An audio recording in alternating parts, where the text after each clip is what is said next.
Je vous invite aujourd'hui à découvrir un personnage hors norme. C'est un self-made man. Il produit et récolte des fruits, des légumes. Il fait de la cueillette sauvage et il transforme tout ça dans son atelier. Christophe Baguet, je vous emmène chez lui. Christophe Baguet, donc, qui exploite des fruits, des légumes et qui les transforme. Alors, petite présentation de l'exploitation, Christophe. C'est une toute petite exploitation que j'ai achetée en 2004, sur laquelle on a planté des petits fruits. Il y avait un peu déjà quelques arbres qu'on a remis d'autres, et sur lequel je fais aussi des légumes. Tout ça pour la transformation derrière. Dès qu'on s'est installé, j'avais acheté mes plants en bio et on a attaqué directement la procédure de conversion, puisque là c'était pas en bio avant. Et puis moi qui suis un bec sucré, ça coulait presque de source de faire des confitures, des choses comme ça, quoi, ou des chutneys, transformer mes produits. Il faut aller jusqu'au labo, voir où je travaille pour la partie transformation. Allez. Toute la transformation se fait ici sur place, que ce soit pour les sirops, tout ce qui est gelé, confiture. Mais avant, moi je commence ma saison, on va dire, fin avril, par le pissenlit, en cueillette sauvage, donc les fleurs de pissenlit, les fleurs de sureau, les fleurs d'acacia qui arrivent un petit peu après. Donc on va déjà commencer par ça, et les derniers, moi j'ai terminé, c'est je vais descendre dans les Hautes-Alpes pour ramasser les cynorrhodons, les fruits de l'égantier, les gratuits, pour faire de la confiture. Ce qui veut dire qu'il y a la production ici, en voilà, bio, ouais. Mais il y a aussi la cueillette sauvage. Il y a aussi de la cueillette sauvage. Donc, quand je peux, moi je fais chez des collègues à moi qui sont en bio, donc comme ça je ramasse dans des parcelles qui sont bio, j'ai aucun problème.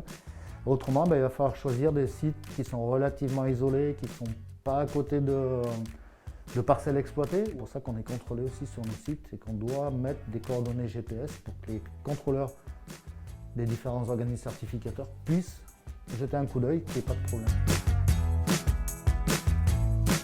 On va faire un petit tour d'horizon des produits là, dont on a parlé tout à l'heure. On rentre un peu plus dans le détail, Christophe. Ouais, et ben là, il y a, les sirops, ils ne sont pas encore tous parce qu'il y en a qu'il faut que je reproduise. Le sirop de basilic, ça c'est quelque chose d'un peu particulier qui commence à bien partir. Tout c'est de le faire découvrir, bien sûr. Et avec un petit blanc, un petit chardonnay du budget par exemple, ça fait un super tir. La confiture de tomates cerise au thym, qu'on va manger avec un fromage frais par exemple. C'est aussi la confiture de Noël. C'est une confiture à base de courge au départ, avec un peu de 4 épices, un peu d'anis vert, voilà, puis après différents petits produits comme des pestos qui sont plus ou moins à ma sauce à moi, et des tartinades aussi. Comment ça se passe pour la commercialisation de vos produits?